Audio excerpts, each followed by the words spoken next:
Capítulo 5 Espíritos em Ação.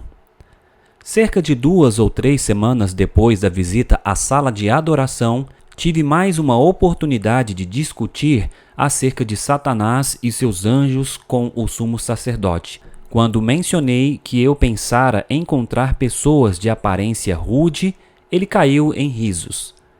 Os adoradores de espíritos, bem como os membros de qualquer sociedade, variam muito. Frequentemente, refletem a cultura local. Ao viajar, você poderá notar que onde é maior o índice de analfabetismo, a superstição prevalece. Essas pessoas farão uso das mais degradantes formas de culto. Em tais casos, os espíritos se deleitam em induzir as pessoas a agirem assim porque sabem que isso entristece o seu grande rival, Cristo, que disse que atrairia todos os homens a si. Mas inúmeras vezes através dos séculos, os espíritos têm demonstrado que ele estava errado. Milhões e milhões já desceram à sepultura sem jamais terem ouvido falar de seu nome e menos ainda, crido nele. Enquanto falava, o sacerdote satanista levantou-se de sua cadeira e começou a andar pela sala. Com as mãos para trás, cruzadas, ele olhou para o chão e, vez por outra, olhava para mim. Quanto a nós, aqui em Montreal, estamos, por assim dizer, no extremo mais brilhante desse espectro. A natureza nos dotou de faculdades mentais muito superiores às da maioria que vive nesta área. É por isso que o mestre tem até se desviado de sua rotina para nos mostrar a realidade das coisas no mundo dos espíritos. Ele tem um trabalho especial para cada um de nós. E pare de olhar para mim como se não acreditasse no que estou lhe dizendo. Sem dúvida, o meu rosto deve ter aparentado o meu choque com o que ele havia dito até ali. Por favor, perdoe-me se de alguma forma eu o ofendi, eu disse. Acredito no que me falou, mas ainda tenho muito a aprender a respeito da vontade do mestre. Tudo o que já presenciei aqui na sua casa de culto é muito novo e diferente daquilo que eu fui criado. Não quis maltratá-lo, acredite, respondeu ele. E você não me ofendeu. É que às vezes eu levo as coisas provavelmente de uma maneira muito séria. Mas eu não estava me gabando quando falei a respeito de nossa gente aqui em Montreal. Foi o mestre que me explicou tudo aquilo pessoalmente. A essa altura, ele voltou à cadeira de sua escrivaninha, assentou-se, acendeu um charuto e começou a fumar. Então continuou. Quanto a você e seu amigo Holland, foi-me mostrado há 1 ano que eu os encontraria aqui em nossa casa de culto. Mas eu já havia me esquecido. Como já contei a vocês, eu estava num hotel em Chicago quando um conselheiro-chefe me apareceu.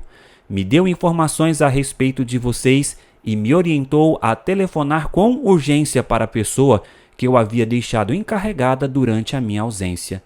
Ele já estava por arruinar todo o trabalho que os espíritos haviam feito para colocar vocês em contato conosco. Telefonei para o homem imediatamente e antes que eu tivesse a chance de dizer qualquer coisa, ele contou como George havia pedido permissão para trazer você e seu amigo a uma sessão de louvor e como ele havia negado esse privilégio. É claro que transmiti a ele os desejos do conselheiro-chefe. Em seguida, fiz uma ligação ao George para dizer que seria um prazer ter vocês conosco. Como pode ver, o mestre tem grande apreciação por cada um de nós. Por isso, pare de se subestimar. Ao voltar para casa naquela noite, passei mais uma noite quase sem dormir. A conversa com o sacerdote não parava de passar pela minha mente. Certa noite, meu amigo Holland teve que trabalhar algumas horas extras e não teve tempo de me telefonar antes de eu sair para a reunião. No bonde, enquanto ele ia para casa, tive a ideia de que se ele fosse direto para a reunião, não chegaria muito atrasado. Decidiu fazer uma conexão na esquina da rua Santa Catarina, Boulevard Santa Laurent, e dali fazer uma ligação telefônica para mim na casa de culto. Mas ele havia esquecido em casa o número do telefone. Se pelo menos pudesse se lembrar do endereço, poderia pedir o auxílio da telefonista. Tirou do bolso uma caderneta e uma caneta. Mas, por mais que se esforçasse, não conseguia visualizar o número do edifício que ele já havia visto tantas vezes. Qual não foi sua surpresa quando, ao arrumar para si mesmo, dizendo: "Gostaria que os espíritos me ajudassem", uma força invisível moveu a caneta em sua mão, escrevendo não só o número do prédio, mas também o nome da rua em linda caligrafia. Ele ficou deleitado com essa façanha, até que a telefonista informou que o número não constava na lista telefônica. Ao mesmo tempo, George e eu estávamos nos perguntando o que teria acontecido ao nosso amigo. Então George teve uma ideia. Vamos pedir que Jared, o vidente, localize Holland. Após algumas palavras de encantamento, Jared, fechando os olhos e colocando os dedos na sua fonte, disse: "Vejo Holland, que acaba de entrar na loja de charutos Unite, na esquina da rua Santa Catarina com Boulevard, em Santa Laurent. Agora ele está falando com a telefonista. Ele quer o nosso número, mas foi informado de que não consta na lista. Com a ajuda do meu espírito familiar, vou transmitir a ele um pensamento. Ah, ele já recebeu. George, ele está ligando. Fique perto para atender, pois ele vai pedir para falar com você." George dirigiu-se para o aparelho do outro lado da sala. Logo que tocou, alguém atendeu e disse que a ligação era para George. Quando Holland chegou, estava deleitado com sua experiência com os espíritos. Mostrou-nos aquele pedaço de papel com a linda escrita e disse: "Vou colocá-lo num quadro. Nunca vi uma caligrafia mais linda."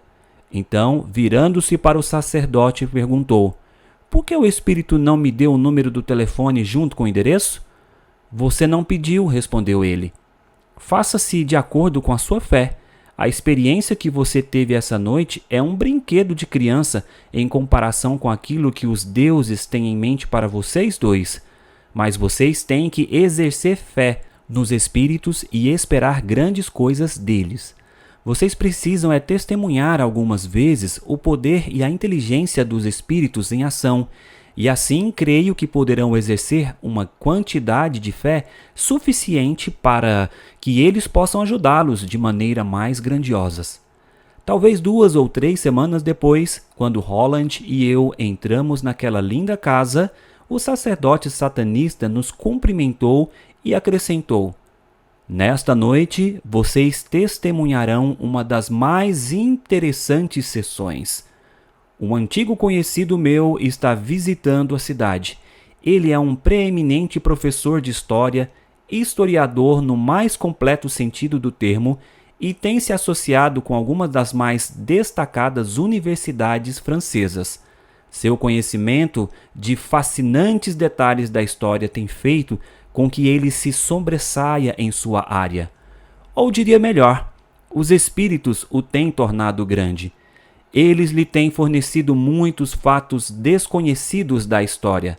Nesta noite, através de um médium, serão revelados muitos detalhes das campanhas militares de Napoleão Bonaparte. Neste momento, o professor está fazendo suas devoções na sala de culto.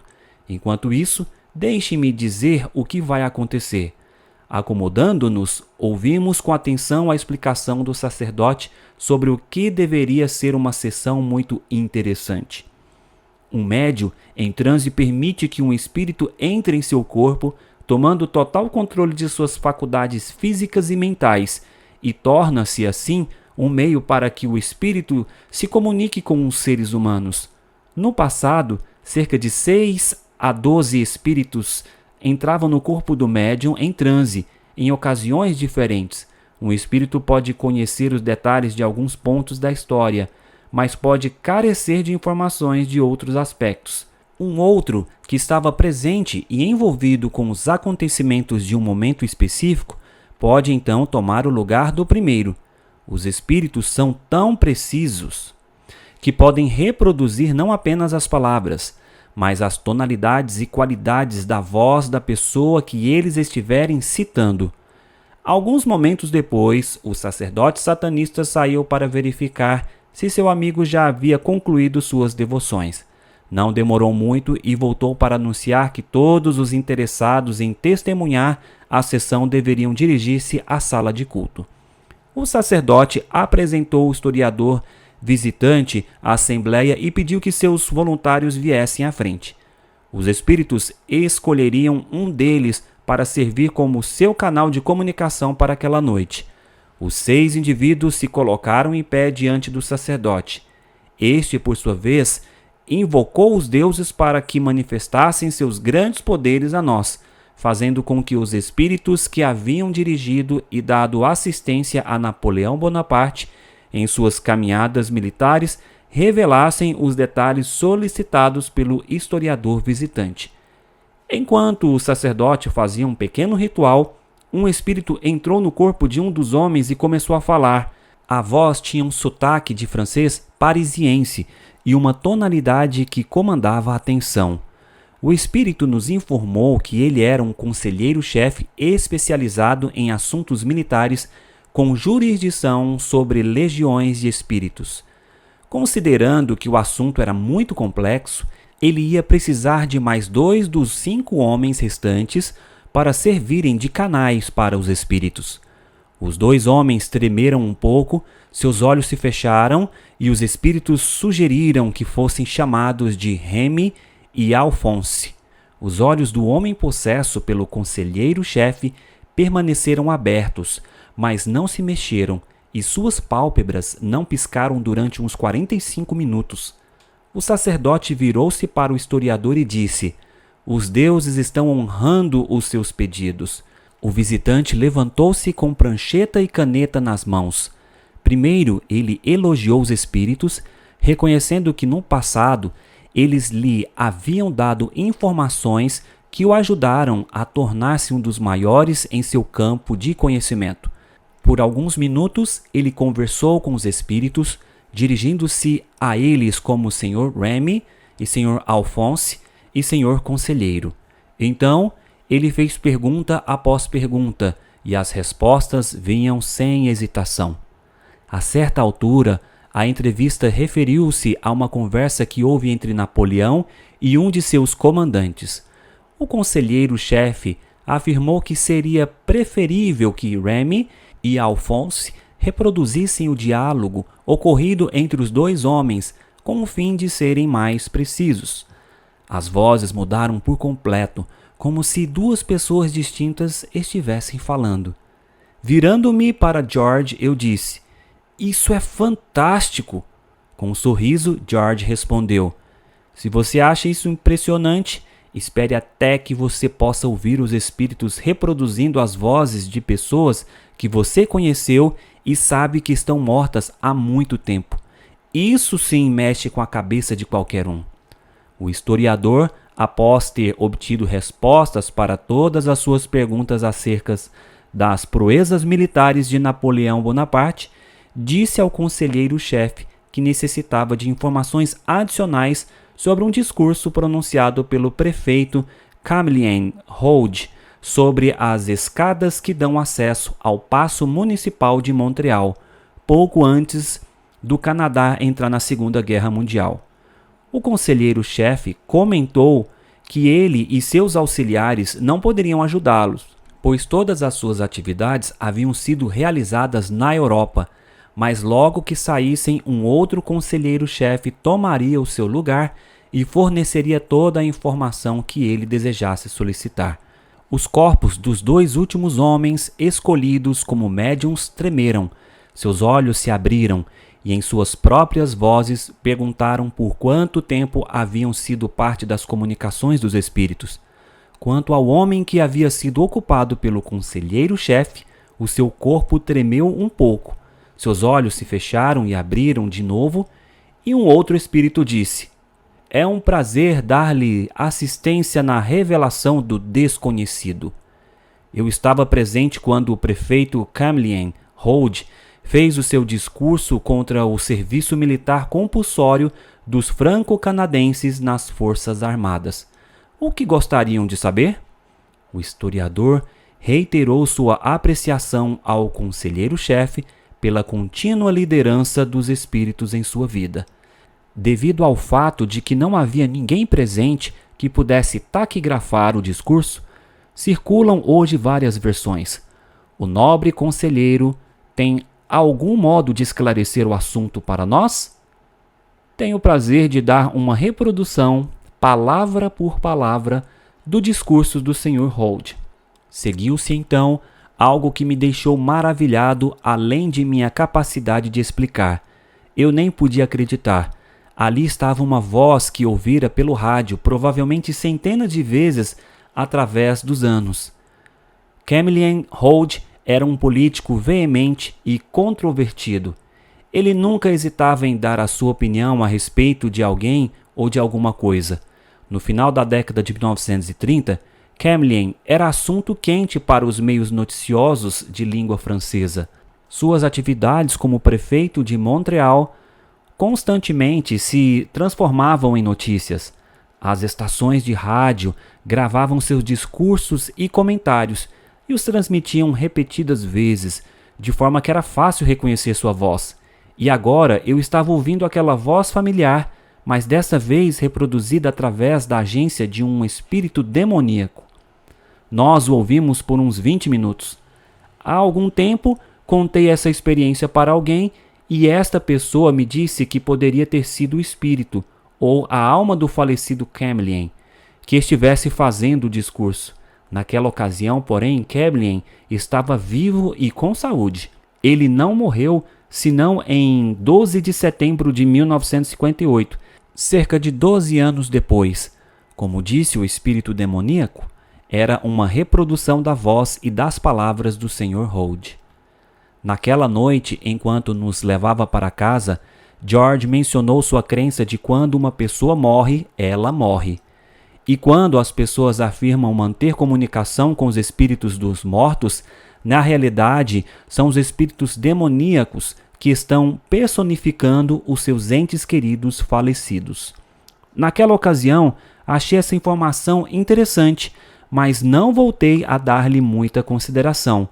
George não quis ampliar o assunto e sugeriu que nós pedíssemos que o sacerdote nos desse mais explicações quando houvesse uma oportunidade. Aconteceu que, na noite do domingo seguinte, nós discutimos esse assunto com o sacerdote. Ele deu a Holland e a mim um interessante relato de como os espíritos demoníacos personificam os mortos e disse que via nisso uma ilustração da astúcia deles com o fim de desencaminhar os seres humanos. Tive a impressão de que o homem sentia grande deleite e satisfação em relatar exemplos específicos de como os espíritos já haviam enganado os grandes líderes. O sacerdote também fez alusão a 3 ou 4 relatos bíblicos, mas como eu não tinha conhecimento da Bíblia nessa ocasião, não fiquei muito impressionado, exceto quando ele mencionou como obra-prima a experiência de Saul, rei de Israel, com a feiticeira de Endor. 1 Samuel capítulo 28. Ele contou como os espíritos haviam levado Saul a viver sua vida dando ouvidos aos seus sentimentos, em vez de à palavra de Deus, e como eles o separaram completamente de seu Criador, fazendo-o cometer uma grande abominação aos olhos do Deus dos Hebreus, conseguindo dessa maneira sua destruição. Naquele momento da história, nosso mestre não poderia ter obtido glória maior do que esta para si mesmo, fazer com que o executivo maior da nação de Israel se ajoelhasse perante um espírito demoníaco, diante de todos os habitantes das galáxias. O homem disse que os espíritos demoníacos têm trabalhado através dos séculos para convencer as pessoas a aceitarem o conceito de que os seres humanos têm uma alma inerentemente imortal. Ele explicou como os espíritos têm imenso deleite em personificar entes queridos falecidos ou pessoas famosas falecidas, tudo na tentativa de convencer a humanidade de que a personalidade humana não perece juntamente com o corpo. Ao explicar por que os humanos aceitam tão facilmente o conceito de que eles continuam a viver após a morte, ele disse que uma tremenda mudança ocorreu no intelecto do homem após Adão e Eva terem acreditado no engano de Satanás. Isso está relatado em Gênesis capítulo 3. Desconfiança e incredulidade para com o Criador tornou-se parte da natureza humana, disse ele. Por outro lado, tornou-se parte da sua fibra mental responder à voz de nosso mestre e seus espíritos associados. Holland e eu fomos surpreendidos pelo sacerdote quando ele declarou que a crença na vida após a morte é uma forma de idolatria através da necromancia. Na realidade, eu quase caí da minha cadeira quando ele afirmou que os espíritos demoníacos estavam constantemente profanando as igrejas cristãs por atraírem milhões de cristãos a uma forma de adoração aos espíritos que os leva à idolatria sem que disso se deem conta. Contrariando a opinião popular, continuou ele, a necromancia não consiste apenas em invocar os espíritos dos mortos para se comunicar com eles. Em razão de os seres humanos serem completamente mortais e não possuírem uma alma imortal, a necromancia tem a ideia inerente de que os mortos, na realidade, entram em uma esfera de existência mais elevada do que a que tinham quando estavam vivos. De acordo com o grande mestre, explicou o sacerdote espírita, as pessoas nem precisam buscar a ajuda dos supostos espíritos dos mortos para serem enredadas pela necromancia. A própria crença na vida após a morte, argumentou ele, constitui necromancia, porque dá aos espíritos demoníacos a oportunidade de personificarem os mortos. Quando as pessoas acreditam em suas próprias mentiras, o mestre recebe o respeito e a reverência devidos ao seu grande e glorioso nome. Ademais, os espíritos se divertem e se comprazem por terem levado as pessoas à idolatria. Enquanto o sacerdote satanista continuava a exaltar Satanás e sua sabedoria, fui invadido por uma grande tristeza. Meu coração chegou a doer ao lembrar-me da devoção de meus pais e avós à memória de seus familiares falecidos. Eles se haviam sacrificado e se negado em muitas coisas com a finalidade de ajuntar o dinheiro necessário para mandar celebrar missas na intenção de encurtar o período de tempo que essas almas teriam que passar no purgatório antes de entrarem no gozo celestial. Quando compreendi que todo aquele sacrifício havia sido em vão, o choque foi quase tão grande como o que senti quando minha mãe faleceu. No domingo seguinte, o sacerdote espírita fez uma preleição sob o título de A Idolatria Cristã. Tratava de maneira muito mais detalhada a condição do homem na morte e explicava como os espíritos de demônios conseguiram estabelecer e manter a crença no purgatório com o objetivo de desviar de Cristo a mente de milhões de pessoas. O sacerdote se gabava da vantagem que os espíritos levam sobre o Criador quando se trata de fazer as pessoas acreditarem em alguma coisa. O Criador, disse ele, não pode mentir, nem tampouco induzir os sentimentos das pessoas para que creiam na sua palavra. Ao invés disso, ele quer que aceitem sua palavra simplesmente porque confiam que ele sempre fala a verdade. Em contrapartida, os espíritos podem mentir e tirar vantagem do fato de que os seres humanos dão ouvidos aos seus sentimentos quando a questão é decidir o rumo de suas vidas. Os espíritos exploram essa fraqueza ao máximo, fazendo com que as pessoas tenham fortes sentimentos com relação às coisas que os espíritos querem que elas creiam. Eles enchem a mente humana com pensamentos errôneos. As pessoas aceitam tais ideias naturalmente e sempre farão isso. O grupo de adoradores de espíritos estava maravilhado com a habilidade de Satanás para enganar as pessoas, e quando o orador mencionou que Satanás e seus anjos têm na realidade milhões de cristãos envolvidos com a idolatria sem nem mesmo o saberem, a plateia ficou em pé para aplaudi-lo. Mais uma vez, o sacerdote gabou-se de que o mestre enganou o mundo inteiro com a crença na imortalidade da alma, a despeito do esclarecimento e conhecimento científico de nossa era. Nesse momento, aconteceu algo maravilhoso que posteriormente me ajudou a aceitar a Cristo e a unir-me eventualmente à Igreja Adventista do Sétimo Dia. Foi uma pergunta levantada por alguém. E quanto aos adventistas? Você não pode considerá-los enganados como o resto do mundo. Por que eles resistem ao grande engano? Você está correto, respondeu o sacerdote. Os adventistas ainda não foram enganados. Primeiro, deixe-me explicar por que eu os ignorei. Existem tão poucos deles em comparação com o restante da população mundial que nem passou pela minha mente mencioná-los. Em segundo lugar, a razão pela qual eles ainda não caíram no engano é que eles não são pessoas comuns. Permitam-me explicar. O que vou dizer pode chocar algum de vocês, mas é verdade. Quer queiram, quer não. O fato de os adventistas celebrarem o sábado bíblico da criação torna impossível que os espíritos os enganem. O Criador dá ajuda especial a eles, bem como grande entendimento espiritual. E assim, nesse sentido, eles não são pessoas comuns. Esta experiência singular serviu para me ajudar a tomar minha decisão por Cristo.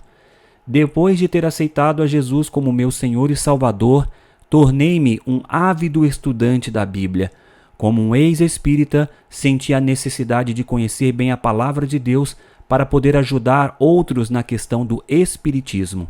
Serviu também para registrar uma profunda impressão de que a Bíblia declara que a necromancia, crença de que os seres humanos têm uma experiência consciente após a morte e pode se comunicar com os vivos, é uma abominação diante de Deus. Agora eu percebia que ela é, na realidade, uma forma de idolatria blasfema que rouba de Deus a glória devida ao seu santo nome. É exatamente isso que nós fazemos quando atribuímos aos mortos faculdades que pertencem ao Criador, tais como a imortalidade. Em 1 Timóteo 6,16 está escrito o que Deus é, o único que possui imortalidade, que habita em luz inacessível, a quem homem algum jamais viu, nem é capaz de ver. Meu encontro com o Espiritismo deixou-me extremamente consciente de que a crença na vida após a morte faz parte de uma lista de 9 atividades que expõe as pessoas ao mundo sobrenatural dos espíritos. Todas elas são chamadas abominações nas Escrituras. Através de Moisés, Deus disse ao seu povo: não se achará entre ti quem faça passar pelo fogo o seu filho ou sua filha, nem adivinhador, nem prognosticador, nem agoureiro, nem feiticeiro, nem encantador, nem necromante, nem mágico, nem quem consulte os mortos, pois todo aquele que faz tal coisa é abominação ao Senhor.